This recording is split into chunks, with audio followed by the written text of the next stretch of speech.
Hello, today we're going to talk about space. I've chosen a landscape to look at in terms of thinking about what's in the front of this space and what's off in the distance. As we look out over the valley, the objects get smaller and smaller, and we get a sense of where we are in space. In two-dimensional art, we have that negative space versus the positive space. Space in depth, we have foreground, middle ground, background. Landscapes are a great way to think about the illusion of space and depth, that winding path that takes you off and off into the distance as it gets smaller and smaller. You might want to consider a landscape or a perspective drawing where you're thinking of the horizontal line and objects that are off in the distance that get smaller, looking up or looking out. Think in terms of someone like Van Gogh and his Starry Night, and looking it down over this little village, and you can imagine you're up higher on the mountaintop.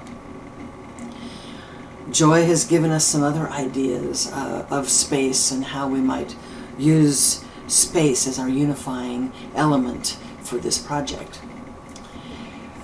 Now here on the left is an example of a really simple little paint program, space in depth kind of landscape. My students used to be able to put together paint landscapes and photos, or almost like take a photo and try to recapture it using a computer paint program.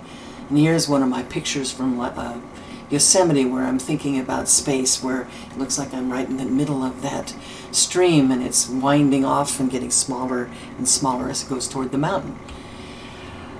One of the principles that's interesting with space, used particularly with photography, are the Gestalt principles. Basically, there are some principles that photographers use where we like to think of the whole as greater than the sum of its parts. So we think of similarity, objects that line up together that are similar. Continuity, the bridge that goes off into the distance and you can see it as it gets smaller. Closure, where the branch comes and closes off a section of the space. Proximity, where it looks like one thing in the foreground is right next to something in the background. So these are interesting concepts that you might want to take a look at. Photography is a great idea for thinking in terms of space.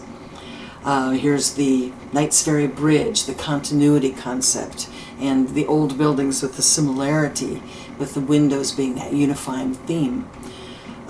Here's a church in my area that really has incredible use of shapes and space and line. And of course, in this day, the color was really affected by that in the very, very dark, stormy sky. And as I look through the columns and the arches, I can see the continuity and the similarity in the windows and the different shapes of this church.